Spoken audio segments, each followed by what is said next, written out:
இப்போ எல்லாம் சேர்த்து நல்லா ஒன்றா கலந்து விட்டுறலாம். நம்ம இதோட அரைச்சி வச்சிருக்கக்கூடிய தேங்காய் விழுது சேர்த்துடலாம்.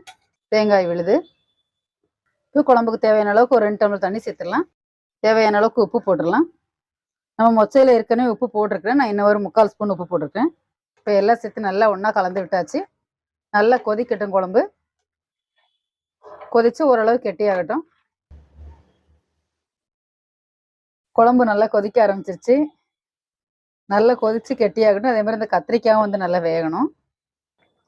குழம்பு நல்லா கொதிச்சு கெட்டியாயிருச்சு. கத்திரிக்காயும் நல்லா வெந்துருச்சு. நம்ம இப்போ வந்து குழம்பு இறக்கிடலாம்.